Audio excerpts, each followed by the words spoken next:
I guess I'm starting.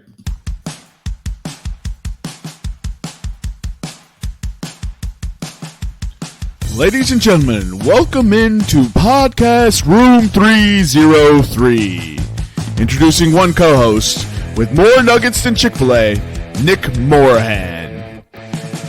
Executive producer until we find someone better, Eric Washington. Nobody really knows what he does around here, Nevada Putnam. And now, the single greatest thing to happen to hosting in history, Jermaine Antonio Colon Mendez. On with the show. Ladies and gentlemen, welcome into podcast Room 303, episode 204. Whoever does our intro video, that guy seems very swell. I hate him. How you doing this evening, Nick? I'm good, man. Had a good workout. Got a new driver. Absolutely fleeced a trade in our Dynasty League. Ate some Chipotle. I mean, listen, I don't listen to comments on the internet, but I've been seeing some that say my team has the best wide receiver core that they've ever seen in a Dynasty team before. I don't know. I don't listen to this stuff, right? I just want to go out and play ball, man. And how you doing this evening, Eric? I was good until I saw that damn trade Nick pulled off, so there's that. Yeah, so the trade that everyone's talking about, because I guess everyone doesn't want to give any context, is Nick received Cooper Kupp and the 308 in the 2023 Dynasty Draft. Yes, I know our Dynasty Rookie Draft still hasn't happened. Who cares? Blah, blah, blah. And he traded was the 2023 109, 2023 202, and the 2024 second.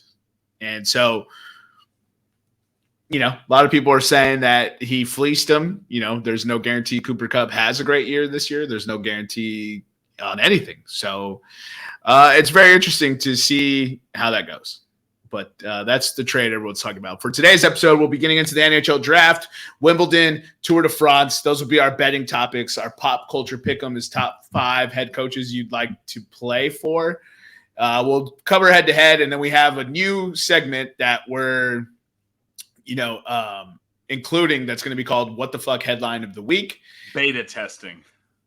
And we'll also be discussing the batting average update for Luis Reyes. So we'll actually start there with the batting average update. So Nick, go ahead and walk us through that. So he's at the start of today's game, and let me pull up the game here. The start of today's game, Luis Reyes is hitting 399, so right below the 400 mark. If we go to the Miami game that is currently in progress, what is today, 27th? The game that's in progress as I try to find it out here, and now it loads, and yada, yada, yada. Luis Reyes in today's game is 1 for 4. So 1 for 4 would bring his batting average to would be 112 divided by 270 or 282. What's that? 112 divided by 282. 112, 282. So he's at 397 right now. 397. Huh. That's just an outrageous number to hear out loud, dude. Yeah, it's pretty. Yeah, I mean, it's pretty crazy. But apparently hitting singles, people don't think is very good anymore. That's not impressive. It's not good. Yeah, I don't want a guy that hits singles. No chance. Not on my team, anyways. To reach base in 2 of every 5 at bats is not good. Yeah, someone tried disparaging it as if it wasn't good enough. And Corey Seager has fallen significantly below 350, so he won't be part of our batting average update. We're only going to hype up one man and one man only. Turns out he actually won the batting title last year. We probably should have said that when we started discussing him. But and he won it with the lowest batting average in league history since 1968. With a 316. Last year's was 319, and that was or the year before. And sorry, 2021. That was, what was it? Loudest Gurriel? Yeah, Lori Gurriel. Sorry. Yeah. Yuli Gurriel. Yuli Gurriel. Yeah. Yulle. All right, and then now I will share. So that wraps up the batting average update. 397 is crazy. Go ahead. This is something that I'm a little annoyed at, and it's not any fault of yours, Jermaine. But I'm annoyed at when ESPN says stats. They say stats like this is the lowest ever batting average since, and then they say like 2018. Like that's not great. Or they're like, this is the lowest ever batting average since it happened last season. It's like that's not a crazy stat. Like obviously the Luis Arraeza stat is crazy. He won the AL batting title with the lowest average since 1966, which was also 316, by the way, by Frank Robinson of team, gentlemen. Frank Robinson of American League, 1966. Chicago White Sox. No. Frank Robinson, a Hall of Famer, Eric, with the very famous. You said AL? AL 1966? Yankees? Baltimore Orioles. Right. Baltimore Yeah, Orioles. I would not have got that. I didn't even know they had a team until this. Was it 66 or 68? It was 1968. You're right. You're right. In 1968 was 301 by Carl Yastrzemski, Eric of AL or NL? AL, Eric of 1968 AL, Eric. I don't know. Yankees, dude. So, no, close, Jermaine. Carl Yastrzemski, catcher for the Red Sox. Red Sox. Oh. I knew that one. Famously waved a ball fair with his witchcraft. With his witchcraft got me. All right, so we're going to get into what the fuck headline of the week. It's this new segment we're trying out. Usually it's going to probably be from the soccer world, just from experience. We've actually discussed it on a previous episode of in our last 10 episodes about how crazy soccer headlines are. So that's kind of what spawned this, topic. And Luis Arraeza just doubled to right field, by the way. He heard us talking. He's now, I think he's over 400 now. He's 2 for 5. He's got an extra base hit, that motherfucker. Oh, that's great. This one actually comes from us from the Stephen F. Austin bowling team. That's right, ladies and gentlemen. The What the Fuck headline of the week comes from Stephen F. Austin bowling. There's no ends of the earth that we won't go to. So the Stephen F. Austin assistant women's bowling coach Steve Lemke opted to resign rather than be fired after the school learned of the relationship, which also led to a split from his wife, who is the team's head coach. Who chooses to be fired, by the way? He's like, you know what? Fire me. I don't want to resign. I would 100% be like, fire me and then go get that unemployment check, dog. What an odd headline. He opted to resign. Of course he did. So does 100% of people poll. So my man slept with one of his student athletes while his wife was the coach of that student athlete. Let's see. I just want to see. He's 38. They coached the team to 2 national titles and 2 second-place finishes before resigning. And they didn't identify the student athlete, which is perfectly fine. They won the titles in 2016 and 2019, second in 2015 and last year. And the student is no longer on the team after exhausting her eligibility. That would have been true. Doesn't that mean she graduated? Yeah, exactly. Am I crazy? Exhausting her eligibility sounds like she needed to turn one. She had a word limit on this article, a minimum word limit. Yeah, I don't know. I don't know. Longer on the team after graduating. They definitely didn't want to give them the shout out, I guess. I'm sorry. I've exhausted my eligibility at college. Oh man, and the women's head coach did not respond for comment. I don't really blame her. That's got to be a tough dude. That's got to be tough. I do want to pull this up here just so you guys can get a visual of this. Is it a Stephen F. Austin bowling picture? Eric, I love you. That's the couple. Okay. Oh my goodness. Okay. Pull up a Stephen F. Austin team picture. Oh, dude. Let's see if we can find who old Steve Linke was knocking pins down with. Uh-oh. Did you get it, Eric? We're getting something juicy here. This is the team that won the national title earlier this year. Okay. So let's see if I can get my dumb brain to figure out how to present this. Normally hitting sharing screen works. It works pretty well. Okay. Uh-oh. Dang. Okay, let's make that full screen, though. Just them. Just them? Yeah, I just want to see that photo. I thought I did. Oh, that's because it opened up a new thing. Let me do this. Goddamn internet, dude. Jesus Christ. Oh, yeah? Internet? Okay. All right, let's see here. Yikes. Which one looks like I think it's this one or this one. we can't see your... I like it. No, just keep it like that.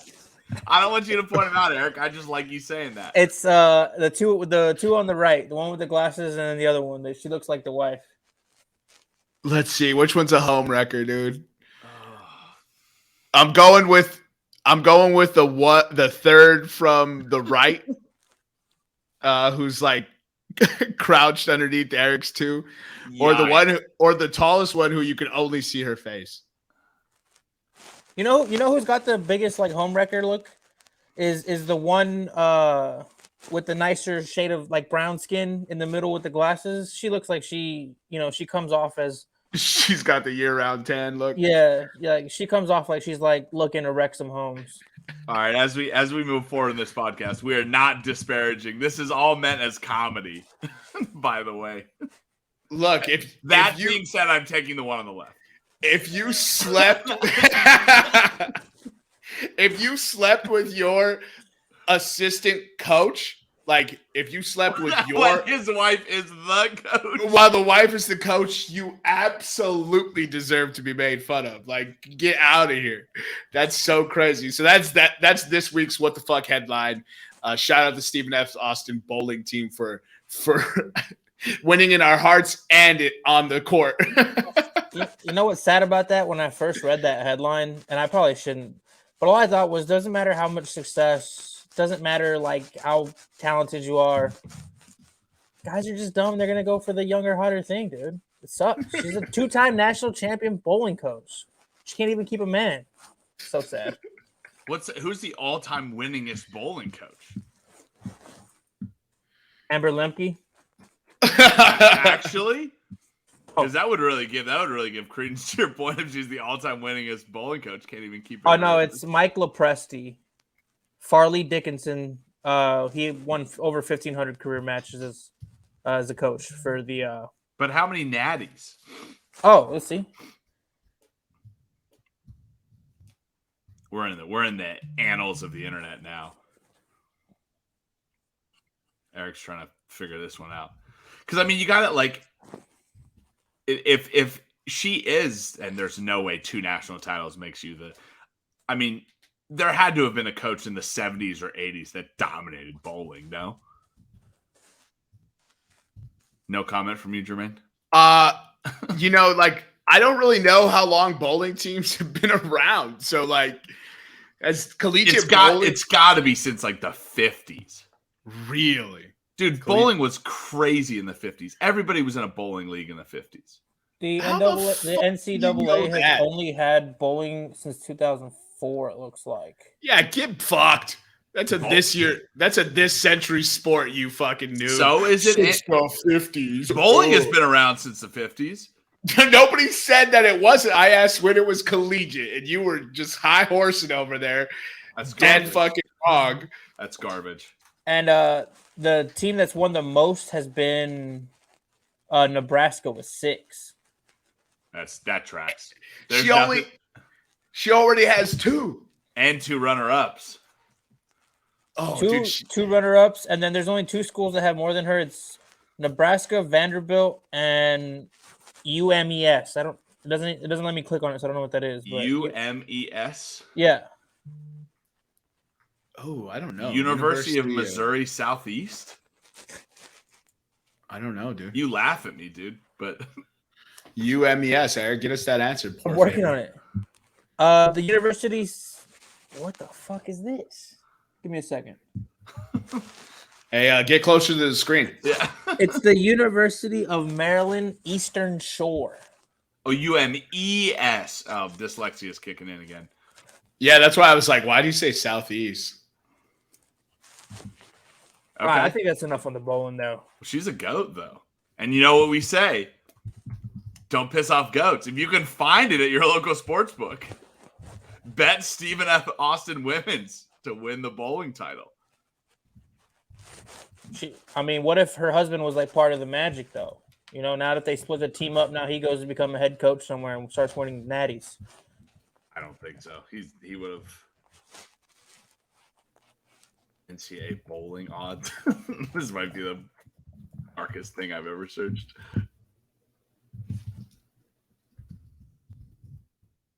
You're not gonna be able to get it. Not gonna be able to get it. Yeah, all right, dude. I think we've done this what the fuck headline way too far. Let's just go ahead and get into pop culture pick'em here. So today's topic: top 5 coaches you'd want to play for.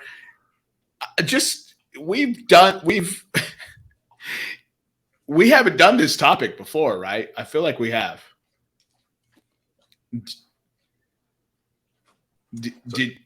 Dog's eating something. Get over here. Drop it. Oh, someone answer me. No? No, I'm going through to verify real quick. I don't think that we have. I just, I feel like Jermaine might be right. That's why I'm going through really quickly.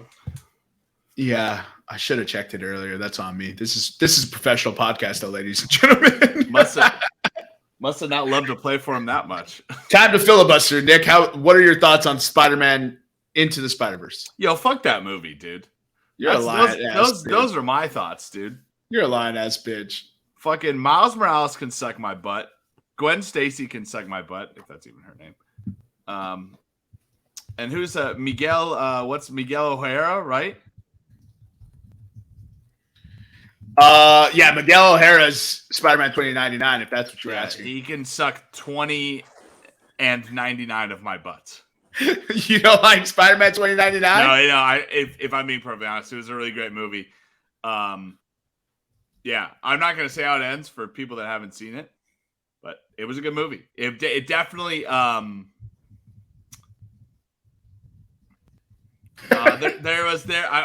trying to not. I'm very bad at revealing spoilers. So. Oh, okay. Yeah.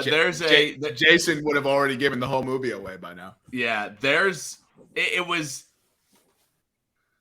I don't know. I don't really try to predict events that come up in movies. I like to try to let myself be teleported there as much as possible. I did go to a fancy movie theater at 9:45 last night.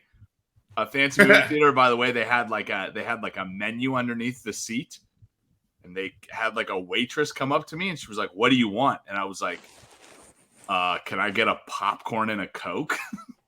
And she was like, "You don't want anything else? We have like burgers, shakes, beers on tap." And I was like, "No, I'll just take a popcorn and a Coke." And she was kind of like, "Oh, okay." They came out with this silver mixing bowl, Jermaine. I'm not shitting you. It was a silver mixing bowl overflowing with popcorn. I couldn't eat it all. That's how much popcorn there was. They gave you that much popcorn? No, I couldn't eat it all. Yeah, dude, that popcorn is one of those things where you can eat a ton. So you can eat a ton. Yeah, it was more than I've ever been able to eat. Eric, any luck on it? Have we done this before? Yeah, he messaged in the chat and said chiming in. So we have not done this before. So today's order is Nick, myself, and Eric. Go ahead, Nick. Kick it off for us. My first pick is going to be Mike Tomlin. God damn it. He has to be one of the best coaches to play for. Are we only doing current coaches? No. Mm-mm. Any coach of all time? You can do any coach. I'll take Pete Rose. I could drink, gamble, and play for him? Dude, come on now. I guess I'm going to go Bob Knight first. Unless you get him his bad side. I would want to be on his bad side. Hashtag Latrell Sprewell. And then, because I think we get into some serious off-court, shenanigans, I'm going to go Ime. Just running train on people. For those of you who don't know, Ime Udoka is the former Boston Celtics coach who got fired for doing nothing wrong. Yeah, I mean, really, it was. That's the crazy part is they did not fire the woman, the staffer, and I was like, how does that make sense? Anyways, it doesn't matter. Yeah. So it's back to me. I'll go Jeff Fisher. I can't say that with a straight face. I'm not taking Jeff Fisher. Nah, you said it, dog. It's in. Locked in. Give me Coach K, but you have to spell his name out, Eric. Oh, yeah. Mike Krzyzewski, dude. Spell it out, Eric. I can't. And I'm not going to Google it because I'm just going to type Coach K again. Why is his name Coach K if his name starts with an S? Krzyzewski. Yeah. I'm going to pick Tony La Russa. Oh, my God. You picked Tony La Russa? Or Ozzie Guillen. I cannot believe Tony La Russa made this goddamn list. Did I spell that right? Yes. Oops. Oh, Jesus Christ. All right, Eric, tell us how you spell Coach K. Krzyzewski. Hey. So Nick took Tony La Russa. What was the second one? Ozzie Guillen? I did say Ozzie Guillen, but I'll change it. I'm going to change it to Patrick Waugh. Well, why don't you change that Tony La Russa fucking pick? I'm not going to. Tony La Russa. He's trash. Oh, wait. No, I'm not thinking of fucking Tony La Russa. I'm thinking of Bobby Cox. Change that to Bobby Cox. I was wondering. I was like, dude, Tony La Russa's trash. Change that to Bobby Cox. A guy that has got ejected more times than any manager in history has to be a great manager to play for. I'll take Nick's favorite, Dusty Baker. Fuck that dude.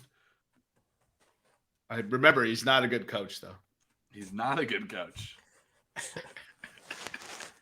I'm gonna take Phil Jackson. Can't believe he made it this far.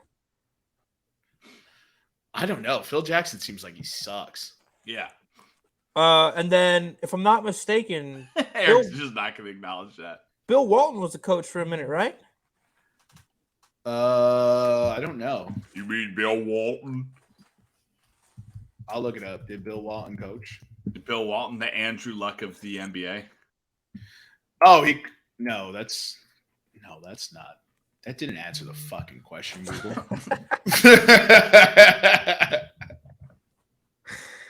I don't think he did. I don't know if he did, dude. Yeah, it doesn't seem like he did. All right, well, no worries. I'll take Luke Walton. It's the same thing, right?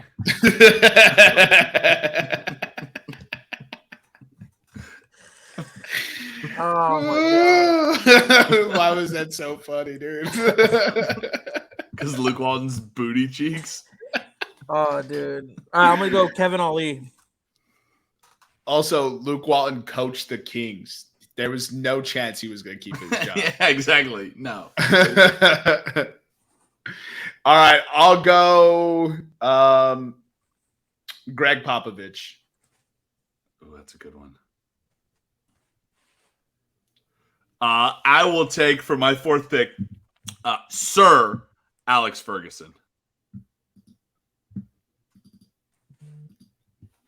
Yeah, I should have done multiple sports, but I'm not going to. Final pick here. I got the football. I got the baseball. I got the hockey. I feel like Eric Spoelstra is a good coach to have. So I'm going to go Eric Spoelstra for my final pick. Either that or Pat Riley. It's with a K, Eric, by the way, instead of a C. Yeah, and then last coach. There's not really a ton of football coaches I would like to play for, and fuck Sean Payton after he requested a trade. I mean, I still love him, but I'll take Steve Kerr. Ooh, Steve Kerr, the only person that shakes on an X-axis. Did you see that? No, I have no clue what you're talking about. So normal handshakes, right? Up and down. When Steve Kerr shakes people's hands, he shakes it like this. Oh, dude, I'm going to start doing that. Yeah, it's going to freak people out. Dude, you imagine? Yeah, no, but like I'm saying, don't like, it's not like a slap and then that's equal and opposite reaction, as we all know. No, you got to grab their hand and then shake it. Like a fish out of water, dude.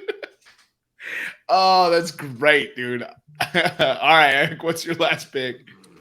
Man, that's tough. You guys remember that video? I'm gonna pick him based off that video, but David Pierce, the Texas Longhorns baseball coach.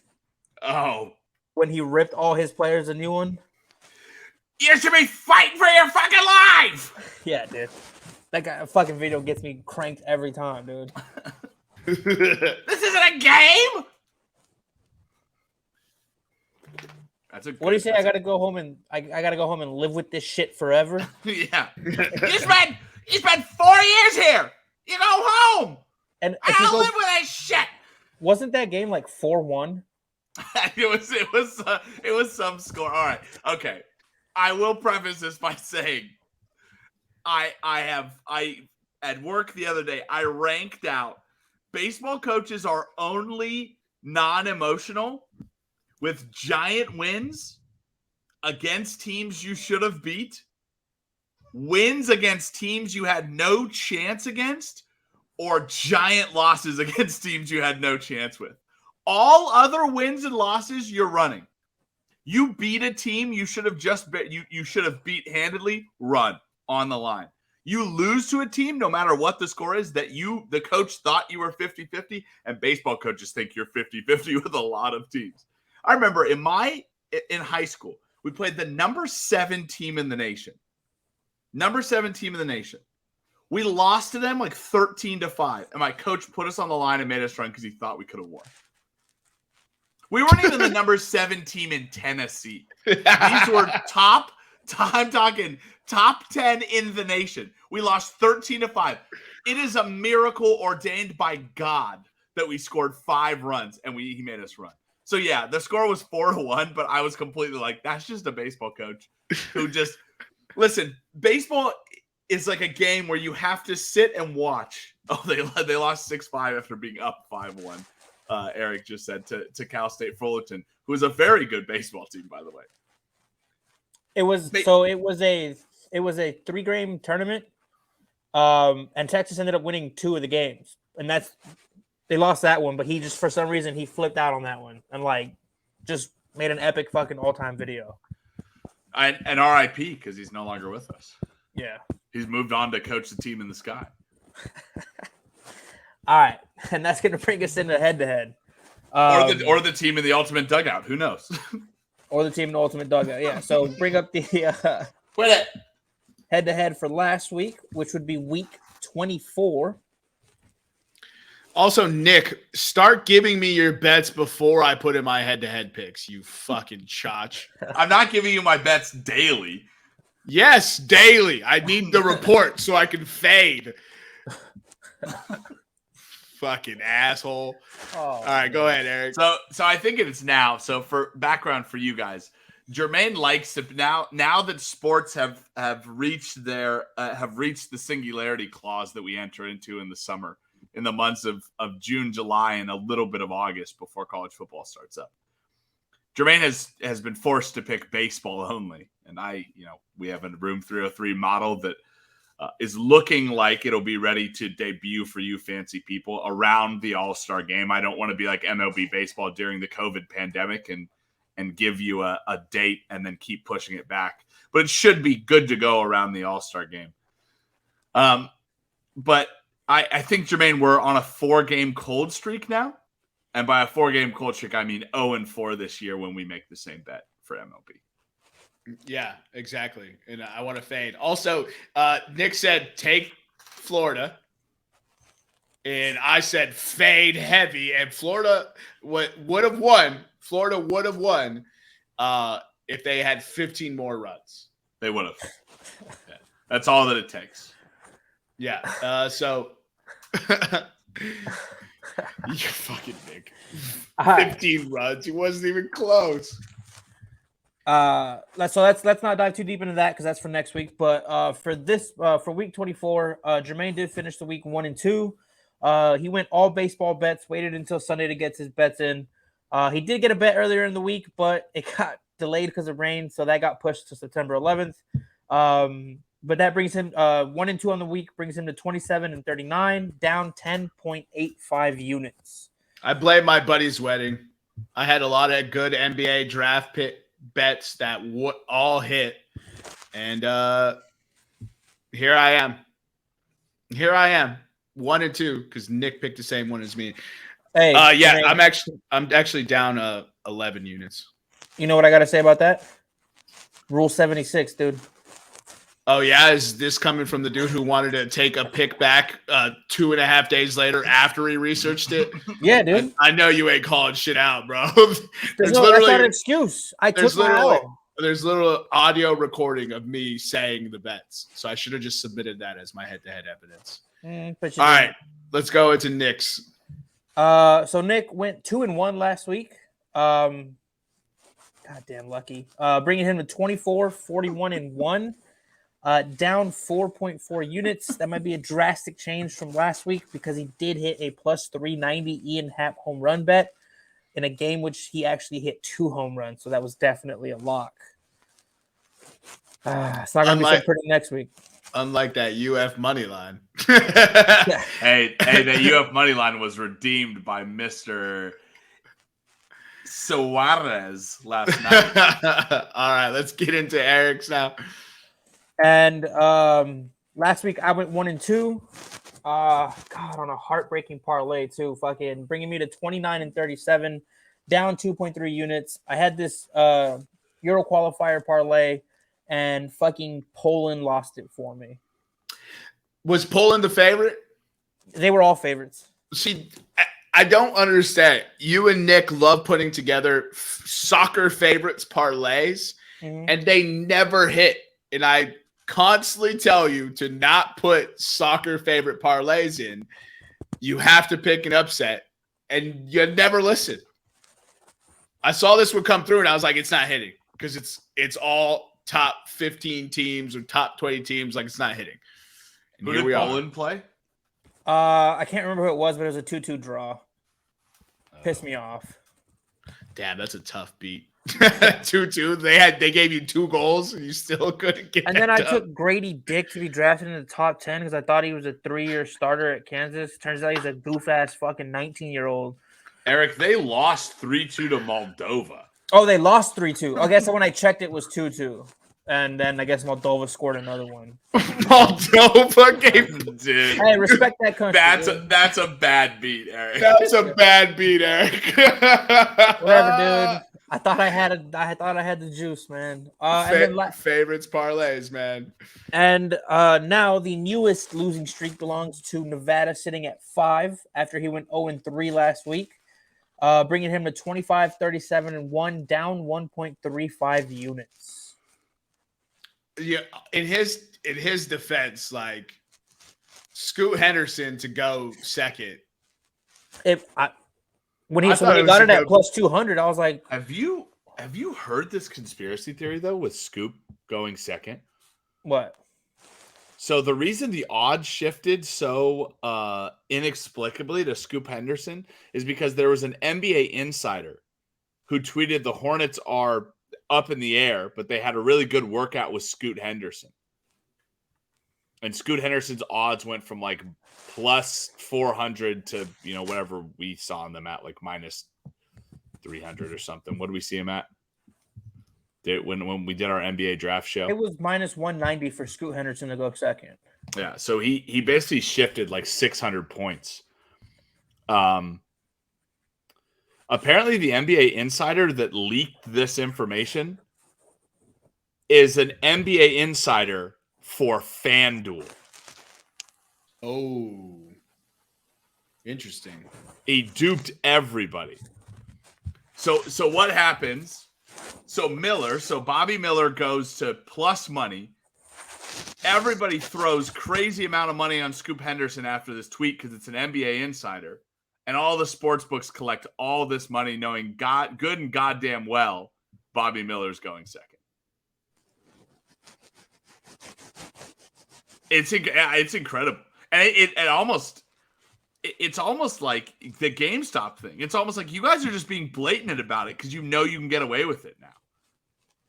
Because you can be like, I didn't do anything wrong. He's an NBA insider. He was just tweeting NBA insider information. He's not responsible for what other people do. He's not giving a bet for people to make. Right? Fucking jerk me off. Go fuck yourself. FanDuel and the sportsbooks knew good and goddamn well what they were doing. Yeah, they got everyone's money, dude. And they got everybody's money. They had us talking about it. Hey, what are the chances? What are the chances, Jermaine, that goes too? Also, Charlotte was putting that information out in hopes of getting Portland to trade up one pick to get Scoot, so they could get Brandon Miller and pieces.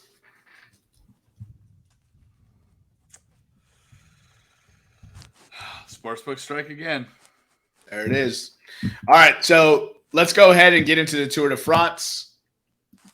And I had the map pulled up here, so I'll share that real quick.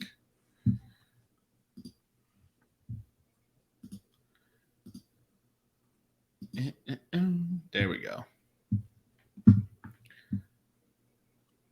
Let's see. That didn't seem that long. Yeah, okay. So I don't ever remember this being a thing. What's up? But the 2023 Tour de France will start on Saturday in Spain. Huh? The first 3 days of the race will be in Spain before they enter France in the third stage. Yeah, I think that's a relatively new thing. So Tour de France is one of three major, like, kind of how, golf and tennis have their major championships or whatever. Right. Tour de France is one of three major, the other one being in Spain and Germany. Right. So probably because of that, they decided to start there. And also they do like to change up the courses and keep it fresh every year. So with it always ending in Paris, though, of course. Right, because it has to end on the I think I'm pronouncing this correctly in French when I say the Champs-Élysées. Is that correct, Eric? Yeah, it's correct, bro. The Champs-Élysées? Okay. Yeah. Okay. So I love the Tour de France. It's a race that I used to watch back in the late 90s when Lance Armstrong, Go America, USA, was dominating because we did steroids better than the rest of the world, and the rest of the world got pissy, as they do. Oh, America, don't help us. You're too warring. Oh, and then the Nazis come along, and then it's all of a sudden, oh, America, come help us, right? Then you want our steroids. But the second that we come over and win your cycling event, then it's, no steroids, right? So I've loved the Tour de France for a while. It's a very long race. It goes from July 1st to July 23rd. As you see from the map that Jermaine has pulled up, over 2,100 miles, 2,115 to be exact, or since we're in France, 3,400 kilometers.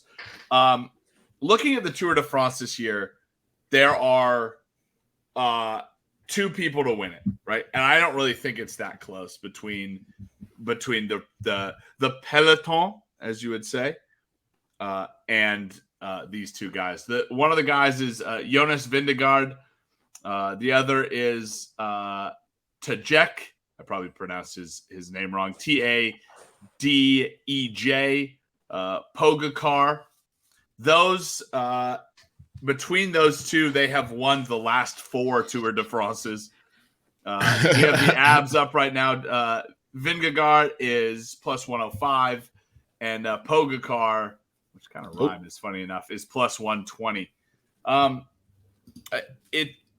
It's amplified in the odds, right? You have the Australian Jay Hindley at plus 1400. Enrique Mouse Nicola is plus 1400. And then really after that, you have another. So that's kind of the secondary tier. If you're looking at this, you have the tier of Vingegaard and Pogacar. They're first, right? They've won the last 4. One of them is going to win it, right? And if you want evidence for why one of them is going to win it, it's both these teams, both of their teams have absolutely won. So Vingegaard races for Jumbo Visma, Jumbo Visma. They have been racing together for about 5 years. He was the Tour de France winner last year. He was beaten by Pogacar in the Paris-Nice race in March. It's an 8-stage race. Team Jumbo Visma has the best team, right? You have a bunch of Dutchmen on the team. You have Benoit Koos, Kletterman, Laporte, and Van Aert. They also added Van Bierle to the team, who's it strengthens an already strengthened team. And when you talk about teams in the Tour de France, it's almost like a souped up Formula One, right? These teams, if you remember, if you guys have been watching cycling for a while on the Tour de France, you don't remember the teammates. Well, Floyd Landis was one of them, but he came into notoriety. You don't remember the teammates on Lance Armstrong's U.S. Postal team, but you remember it was the U.S. Postal team, right? Yeah. That team was built so that Lance Armstrong could win the Tour de France. And that team is built with very, very specific pieces that either paces the champ or protects the champ or drafts the champ. Basically, this team is built around Vingegaard. And Pogacar's UAE Emirates team is built around him. Both these teams are built out. And it's really going to be which team performs better on who's going to win the race, right? This is Pogacar's best team to date. Pogacar has won 2 Tour de France's, and he finished second last year. So he's not that bad, right? The UAE that bad. He's not a bad racer, right? It will come down to who has the best team, right? Adam Yates, Rafael Majka, and Marc Soler are excellent mountain climbers, and that's really going to be where they kind of take the cake. Team UAE is going to be great in the mountains. Okay. Team what is it? Vassar Team Jumbo Visma is going to be great at sprinting, right? The Tour de France is almost split evenly between sprints and climbs. That's why you have both jerseys, right, that are the top sprinter and the top climber. So it's going to come down to what team can do better in the thing they're not good at, who wins this. And I would say put your money on either one, right? Plus 105 Vingegaard, Pogacar plus 120. Don't pick anybody else they're not going to win. You'd be throwing away your money. Yeah, and the order of, it's hilly, flat, mountain. Then it goes back to flat. Right. It goes hilly, mountain. They have that built-in rest day, the first one before the 10th part. And then it goes hilly, flat, hilly, mountain. That's is that when they go through the Pyrenees? Yeah, the Pyrenees should be like stage 15. Yeah, so it's 13 through 15. They go mountain. I love the Pyrenees, dude. The Pyrenees is what separates the men from the boys. Oh, the mountain's always the best because that's when you see dudes just falling out. They just can't keep up no more. It's that's so grueling. Then you get the rest day, and they do the time trial right afterwards, and they finish it with a mountain, hill, flat, mountain, flat, riding through the Champs-Élysées. So actually, I think I'm going to take a flyer bet here, despite Nick saying don't bet anyone else. I'm going to take Romain Bardet at plus 6,500. And why Romain Bardet? Because I like watching him race. That's really why. I don't know if he's actually won it before, but I'm going to go look at it and see. I don't think Romain Bardet has won it either. So Tour de France, he was the mountains class in 2019. He won 3 individual stages in 15, 16, and 17. And then he won the Combativity Award in 2015. And that was like, I was watching a lot of that because I was on deployment for a lot of that. And so AFN had the tour. AFN loves the Tour de France. Oh, bro, and I love the AFN for loving the Tour de France. So, yeah, that was awesome. I'm going with him. He's 32. He's French, and he's typically good on home soil. So that's why I'm going with him, especially at plus 6,500. But really, Jonas is the odds-on favorite, but I do like everything that you said about Pogacar. And he's fantastic. So I think it's good. I don't know if we're ever going to see anyone dominate quite like Lance Armstrong. Who did you say won last year's? Vingegaard won. Vingegaard, right? And Pogacar won the 2 before that. Okay, so here we go. Our boy gets back in the saddle and gets the dub. I think it's going to be a very exciting race this year. I'll probably be tuning in as much as possible. I got to figure out where they're going to be broadcasting it in the States. Oh, they have a tab for broadcasters? What? See if I can't find this information real quick. Hey, do you guys have any idea why from 1999 to 2005 there's no winner of the Tour de France? Because Armstrong got stripped of his title. Yeah, because Armstrong. No, I know. I'm just kidding. All right, so it's NBC. Yeah, of course it's NBC. I wonder if they have a schedule. Oh, it says page not found. Come on, NBC. All right. Well, yeah, if you're trying to tune into the Tour de France, look, it's great. It's like golf, right? Or baseball. It's perfect to throw on, take a nap, wake up, see the finish. It's got a nice allure like that. But I think we've spent enough time on the Tour de France. We'll go ahead and get into the Wimbledon here.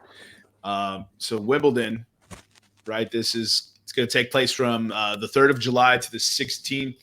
It's going to feature some of the heavy hitters: Djokovic, Alcaraz, Medvedev, Casper Ruud, and then Tsitsipas and Rune, and I think Kyrgios and Nadal might actually be hurt for this one. But Kyrgios is still listed as for odds, so he should be on there. Taylor Fritz, I believe he's an American, looking pretty high on that odds list as well. There's my boy Francis TFO at plus 6,500. Maybe it's a plus 6,500 episode, boys. Andy Murray, right? Great on grass. That's an interesting flyer, that plus 6,500. Right now, qualifying is happening. It ends on Thursday with the main draw happening Monday from 3rd July, like I said, all the way through Sunday, 16 July. And they'll be doing the doubles tournament as well. I thought this was pretty interesting. So the prize money for Wimbledon, I'm sorry, what happened? Outside of the U.S. and one Colombian winner, the winner of the Tour de France. Oh, wait. I want to know who that Colombian winner is. The prize money for Wimbledon is 20 million pounds. Pounds of what? Pounds of British money. Oh, that's interesting. Why don't they just say British money? So let's see. Winner, final. Oh, the prize money is totaled. Oh, that's a misleading stat right there, dude. So 2000. By the way, Jermaine, 2019. To go back to the Tour de France, the Colombian winner Egan Bernal was the only non-U.S. or European winner. Are you sure that's right, Eric? Yeah, because I mean, it's Luxembourg. Because 2011, Cadel Evans won it, and he's Australian. Oh, that might be the one that I skipped over. I was going through them all. I might have maybe I saw Austria or something. Interesting. But isn't Australia just dusty ass UK? I mean, it is in the Commonwealth. If that's what you're trying, that's what the bullshit you're trying to pull is. That's the caveat for this one. Okay, got it. Yeah. Oh, Captain Caveat. Here we go. There he is. All right. So actually, the prize money is 20 million pounds total, but the winner only gets for every every person gets paid out, obviously. So the winner gets 2,350,000 pounds, and then the finalists both get, or the other finalist gets 1,175,000 pounds. If you make the semis, you get 600,000. If you're a quarterfinalist, you get 340. Round of 16 is 207. Round of 32 is 131. Bro, round of 128, which is the entire field, you get 55,000 pounds for showing up. Ooh, I can lose. I could lose it in straight sets. Oh yeah, 100%. Straight sets for 55K. I'm there, baby. Let's go. Sign your boy up. I just gotta wear all white and show up at Wimbledon, lose in straight sets. A check, please. Yeah, I'll take Grady Dick's suit from draft night in all white. Great. And that's what I'm playing. Right. I saw at the beginning of the week, like Jermaine said, qualifying is going on right now. Djokovic was minus 165 at the beginning of the week. I love the number at 140 for Djokovic. I think he is defending champ. And he's just defending champ and a great play. He just won the Aussie Open, did he not? To pass Nadal for most majors all time? I believe he did, yes. Although if you're gonna choose someone, if you don't like the minus money, Carlos Alcaraz, again, I'm gonna go out on a limb here and say he's the second best player in the world. He just won coming in. He won the tune-up for Wimbledon, the Queen's Club event last Sunday. He's 20 years old, so we don't have a lot of experience to point to. But at the the number one seed at Wimbledon, he can't face Djokovic, who's the number two, until the final. Until at least the final. Until the final. So he has a pretty decent path set up.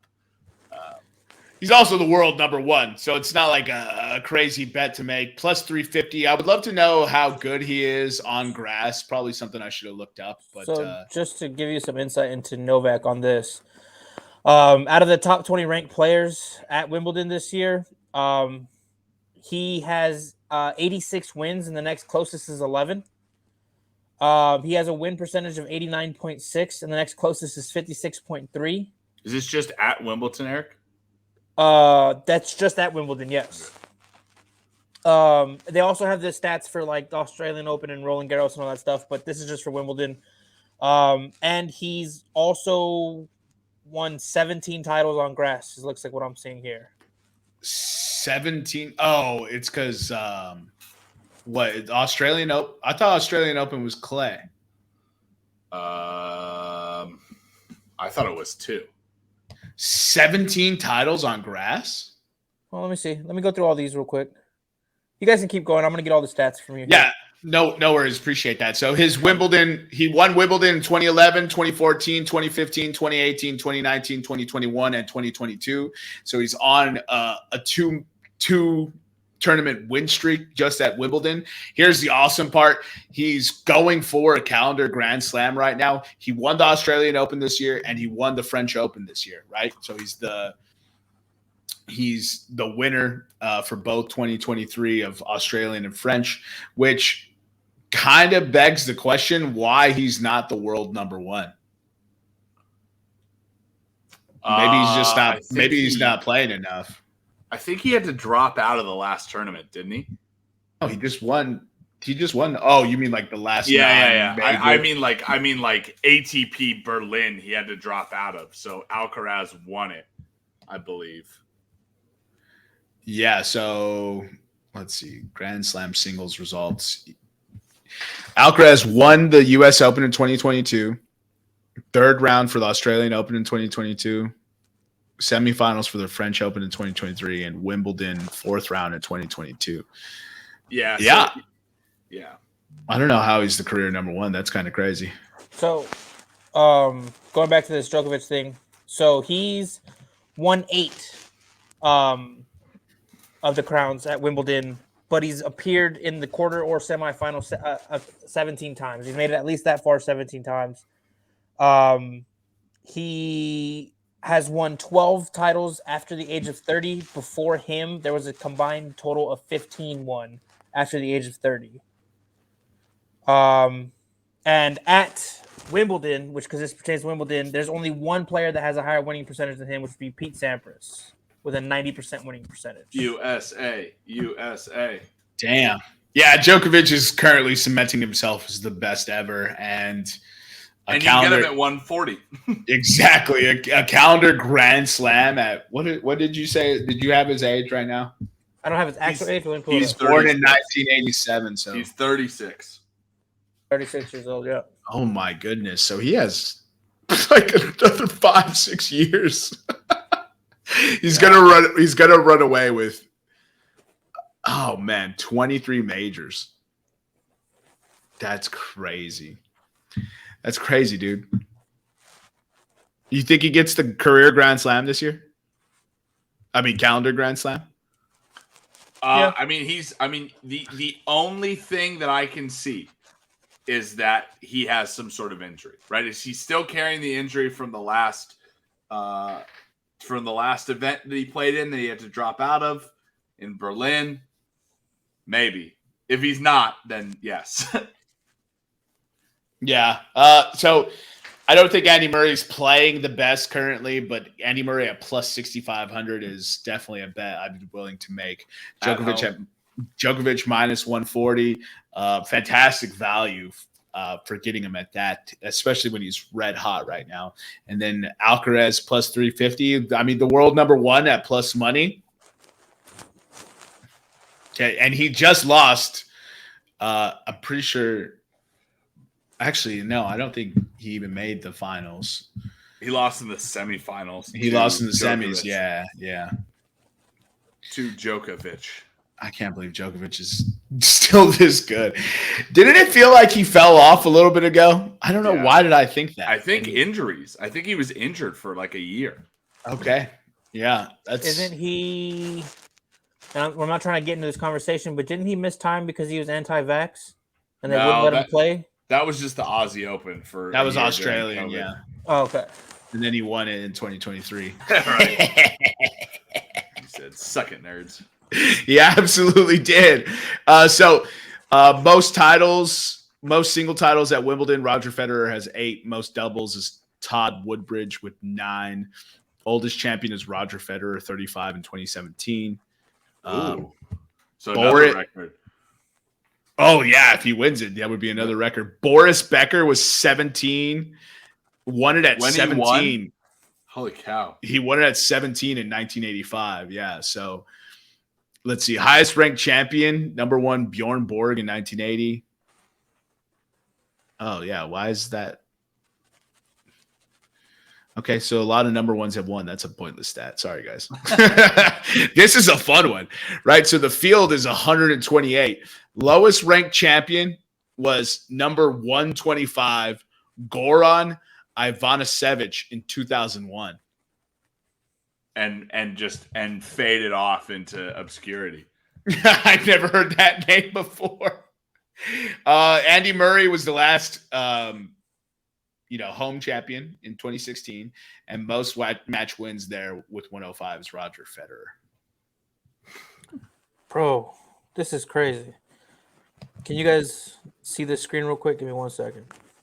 Goran Ivanisevic is the only player to win a Wimbledon singles title as a wild card, which means he was not ranked when they got to Look at this domination by Novak Djokovic.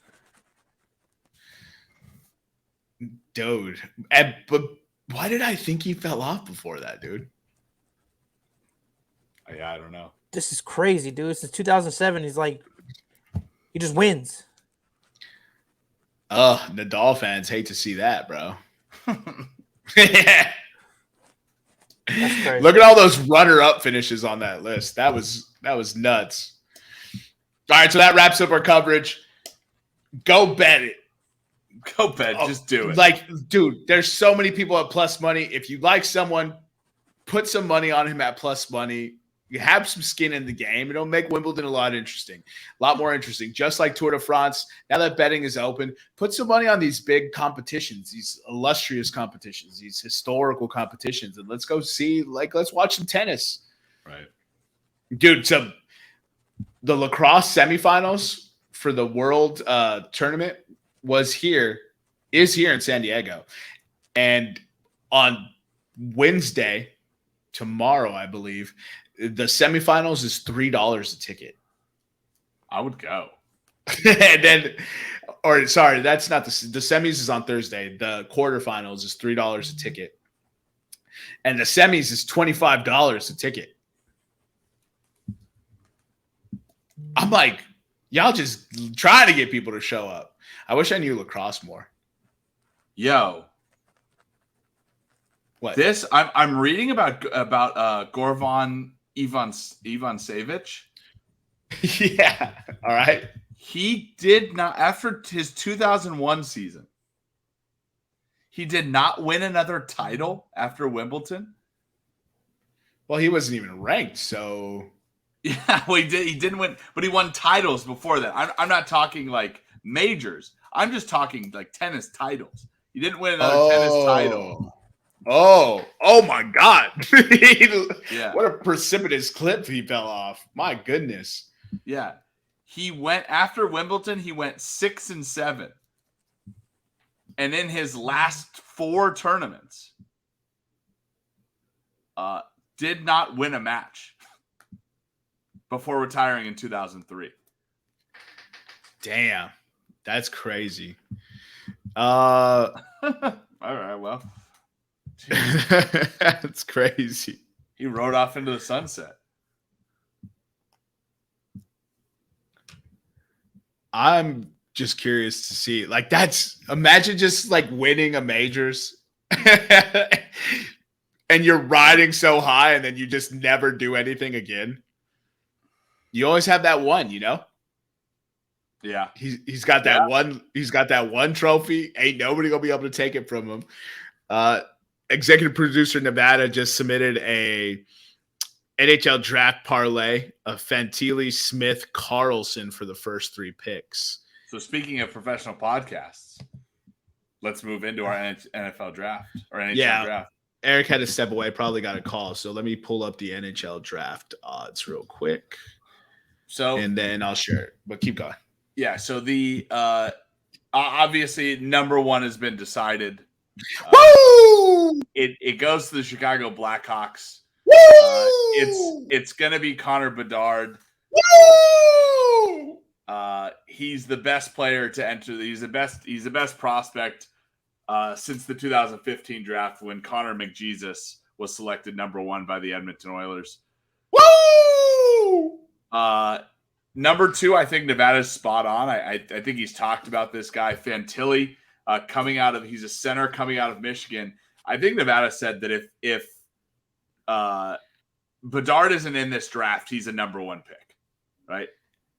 Dude, so I watched him in the Frozen Four. Well, not just the Frozen Four, like the whole tournament. And he is very good. I was like, yo, if the Blackhawks don't get the number 1 overall pick, I was super comfortable with them taking this guy at number 2. Yeah. So the Ducks have that second pick. Number 3, the Columbus Blue Jackets. Nevada's pick was Carlson. He's a center from Sweden. This is, again, that thing. How much value do you put on guys that have been playing in Europe before, right? He's 6'2", 194 pounds. He's already had 2 years of experience in the Swedish Hockey League.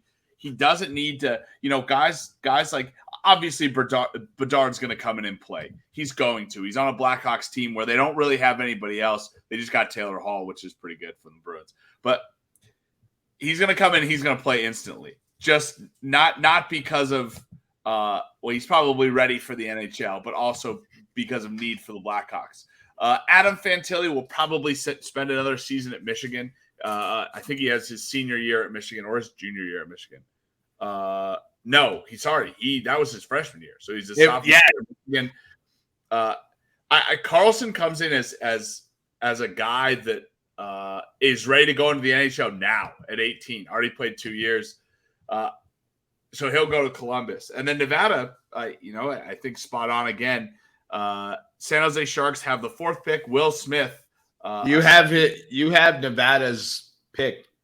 It's flopped, by the way. He has Smith going 3 and Carlson going 4. Interesting. Okay. And I'm looking at the last NHL mock draft, and the people who cover NHL who probably always get this wrong have Smith going 4 and Carlson going 3. Yep, that's what I'm looking at as well. Yeah, Will Smith, center from the USA development program, the under-18 developing program, another center. So it's interesting that we have 3 centers or 4 centers going in the top 4 picks, no matter which way you shake it. Smith helped the United States win a gold medal at the under-18 championship with a tournament best 20 points, 9 goals, 11 assists in 7 games, matching a U.S. record set by Jack Hughes, who's a pretty decent hockey player in 2019. I think it's another thing with Fantilli. How long does he spend before he gets to the NHL? I think Nevada submitted that pick because after that it kind of becomes a hodgepodge of best available. After that, yeah, and it's a lot of like filling needs and things like that. So really, this is a 4-person draft, and I mean it should be a 5-person draft with Matvey, Mikov, but. Unfortunately for him, he is under contract until the end of the 2026 season, which is probably going to drop him out of the top 4. Him going 5 seems like the next best spot. I would love to see his odds for 5th overall pick. Do you have that up, Eric? And then again, like Jermaine said, he plays with the KHL, so he'll come in the 2026 season. He'll be 2022, or he'll be 22 in 2026. So he won't be this old, ancient guy. He'll still be pretty young and ready to play. Dang, that's pretty crazy. So my question here is, at plus 225, right, second best odds, tied with David Reinbacher for the number 5 overall pick. Do the Canadians want somebody who's going to play right away? I don't think. I think that the Canadians are in the middle of a rebuild right now, and they're ready to wait for this guy. So, all right. So then that's a pick that I'd like to submit. I'm taking Matvey Mikov for 5th overall. Not to steal any thunder from Nevada. I wonder. He didn't put it in. I know. That's why I'm not picking any of the other picks, because we're going to submit Nevada's. I wonder why Nevada's parlay doesn't include the number 1 overall. So does it make the odds worse if he has Bedard 1, or can you just not bet it on that list? I just don't think it matters. I think if you bet a minus 10,000 pick there, it's not going to move the needle that much. That's what it is. DraftKings doesn't even offer the number 1 pick. So it's such a foregone conclusion that DraftKings doesn't even offer the 1st overall. So I love that you could bet the top 5. It'd be interesting to take Nevada's parlay. I wonder why he has Smith instead of Carlson in that order. But I would love to see what he thinks about the number 5 pick with Matvey or Ryan Leonard, because Ryan Leonard is odds on favorite. But in this mock draft I'm reading, I don't even see Leonard. Like, I don't see these dudes picking him for 5. He's not there for 6. He goes all the way to 7 to the Philadelphia Flyers. Yeah. So he's at the World Under-18s. He scored 8 goals in 7 games and the overtime winner in the gold medal game. He's 6'1", 190. They comp him to Matthew Tkachuk. But the Flyers are deep at that wing, so why would they do that? Yeah, man. Go ahead. I think we see in this in the top of this draft, like I talked about, you have David Reinbacher. He's from Austria. Switzerland. You have Dvorsky from Sweden. You have Axel Sandin Politka, also from Sweden. A bunch of European players up here. Tom Willander, right? He plays in Sweden. You have a bunch of European players that are ready to go right now. And that'll be interesting to see. Like you said, Ryan Leonard. There you go. There's your Met High Michikov pick at number 5.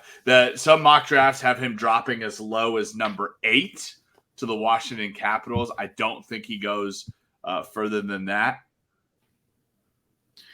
Man, if the Capitals can get him at 8 and just move off of Ovi into Mikov when he comes in as a 22-year-old, that'd be pretty interesting to see. I just don't know if you pass up on a dude who's as talented, arguably as offensively gifted as Connor Bedard, past 5, especially if you're not in a win now mode. And none of these teams really are, right? Yeah. So it goes Blackhawks, Ducks, Blue Jackets, San Jose Sharks, who are starting to trade everyone, Montreal Canadiens, the Arizona Coyotes, who don't have a stadium, the Philadelphia Flyers, who were bad, but just bad enough to not get a high pick, and then the Washington Capitals, who I kind of called it last year before, in our season breakdown. I expected the Capitals to be pretty bad. So wait, the Capitals pick at 8. Right, that's what I said. Oh yeah. Flyers and the Capitals, yeah. And then Nick's favorite, the Detroit Dead Things. who have forfeited their pick because they've sucked too bad. They're being kicked out of the NHL, I believe.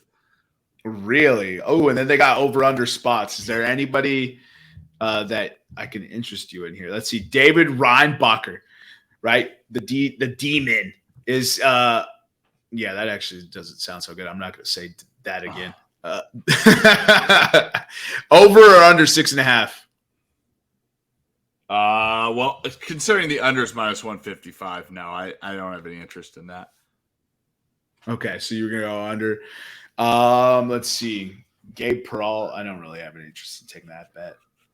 Ooh, this is a fun one. Matvey Mikov, right? Over 5.5 is minus 150. Under 5.5 is plus 120. So there's your pick right there, Jermaine. Do you think he's gonna get picked 5th? Take the 120. I think he's gonna go 5th. I don't know why anyone would pass him up. I mean, I would love for the Blackhawks to be crazy enough to package all their picks to come up and get him. just why not? Give me 2 top 5 picks. But yeah, under 5.5 plus 120. You can also get him just to go at the 5 hole for plus 225. So I would probably put money on both those bets, especially if you feel confident in that. And here's a fun one. Tom Willander. Oh, it's under is minus 200. Why would they set a line that high then? That's a crazy line to set. Like I want these. Give me a close thread of the needle. I'm not too familiar with Otto Stenberg, so I can't really speak to that one. That one is a minus 115 on both sides. Also, 25.5 picks. Why is that guy getting odds over some of these other people? I don't know. It's a good question. Matt, this is our biggest complaint. Bring back 5 dimes. 5 dimes is the best. Really, they are. RIP, 5 dimes got blapped. You guys got anything else for the NHL draft? Nothing else for me. Is there any chance Connor Bedard doesn't go first? I want the Chicago Blackhawks to shock the world and trade out of it. You imagine if the Blackhawks traded out of the number one overall. I'd probably stop supporting them. For those of you listening at home, Jermaine just had to take off his glasses because of the thought of the Blackhawks trading out of the position. Dog, stressed me out, dude. I ain't even gonna lie. Don't do it. I'd rather us miss on Bedard, right? Because there's always potential someone doesn't hit at the number one overall, right? I'd rather us miss than trade out of the pick and someone else miss. I'd rather just miss. You know what I mean? I'd rather just be like, fuck it. No, we're gonna go down with the ship. Now, I'm sure people are going to come out of the woodwork here and throw names at me and, this guy and that guy. I feel like the NHL has the lowest miss rate of number one picks. Was Taylor Hall number one overall? I meant to look that up earlier, but I figured I'll just ask you on the podcast and make you search it. He was the number one overall pick, yeah. He was, right? 2010, yep. That's why I was like, yo, we're pairing a number one with a number one. Let's go. Yeah. You know how that paid off for us last time we did that, right? Just kidding. Taze wasn't a number one. Was he not? No, he was not. No, I think it was Taze was like a 3 overall, I believe. R.I.P. He's not dead, but R.I.P. He was number 3. Number 3. Yeah. Well, I'm glad I at least know my Blackhawks. No doubt. What a draft. The 2006 entry draft. What a draft. If the page would load. Was it a stacked class or something? Number 1 to the Blues, Eric Johnson. Number 2 to the Penguins, Jordan Stahl. I don't want to subscribe. No. Number 3 to the Blackhawks, Jonathan Taves. Number 4 to the Capitals, Nicholas Backstrom. Number 5 to the Bruins, Phil Kessel. Number 6 to the Columbus Blue Jackets, Derek Brassard. Number 7 to the Islanders, Kyle Oposo. Michael Frolik was also in this draft. Jonathan Bernier, Yuri Toulouse, Mikhail Grabner, Claude Giroux, Simeon Varlamov, Patrick Bergeron. My goodness. Nick Foligno, Jamie McGinn. Is this one of the best NHL drafts of all time? I think maybe. That was just the first round. Milan Lucic was in the second round. Keith Seabrook.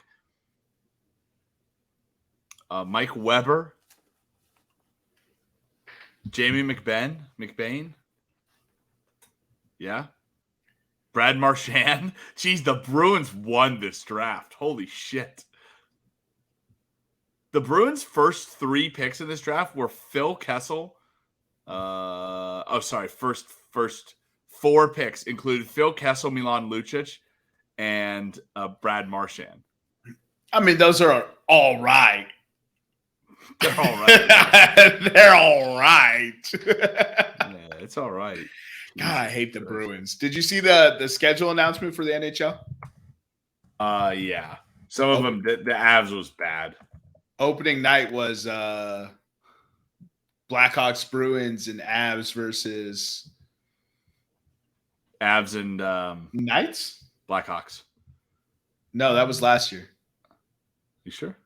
Blackhawks play the Bruins. Oh, okay. Well, I don't know who the Avs play. I think the Avs play the Knights because the Knights are the champ, no? Oh, maybe. All right, well, let's not give out bad information. For those of you who are interested in the NHL schedule, it's been released. Feel free to go and peruse the matchups for your team and all the other teams.